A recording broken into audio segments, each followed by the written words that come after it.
তো ভাই সব আজকে চলে এসেছি নতুন একটা ভিডিও নিয়ে। সকাল সকাল ঘুম থেকে উঠেই আমি চলে গেছিলাম কটা গিফট আনতে। তো দেখো গিফট নিয়ে আসছি। মাও বাজারে গেছিলো ফুল টুল কিনতে। মা নিয়ে আসার পরে এগুলো দেখো আনবক্সিং করিনি, ডিনার সেট ছিল তো খুললাম। খোলার পরে এবার সন্ধেবেলা আমি পড়তে যাবো। তো চলো পড়তে চলে এসে, তোমরা জানো 3 দিন স্যার আমাদের পড়ায়নি, তাই জন্য ভিডিও করিনি কোনো। আসলে তোমরা জানতেই পারতে। তাই জন্য আজকে সানডে আমার ডেট থাকে না, তো আমি পড়তে এসেছি। যাওয়ার পরে দেখি আর কেউ তো আসেইনি, আমি একাই এসেছি। তারপর অনেকক্ষণ পরে আর একজন এসেছিলো। তো টোটাল আমরা আজ 2জন পড়েছি। ওখান থেকে বেরোনোর পরে বাড়ি যাওয়ার আগে ভাবলাম একটুখানি ঠাকুরের কাছে নমস্কার করে যাই, তাই জন্য চলে এলাম।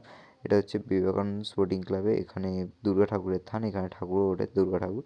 তো এখানে নমস্কার করে নেওয়ার পরে আমরা সামনের দিকে যাই। সামনের দিকে ওখানে একটা শিবের থান আছে। তোমাদের অবশ্যই আমি আগের দিন না, মানে সব ভিডিওতেই প্রায় দেখানোর চেষ্টা করি মিলন মেলা যতবার গেছি।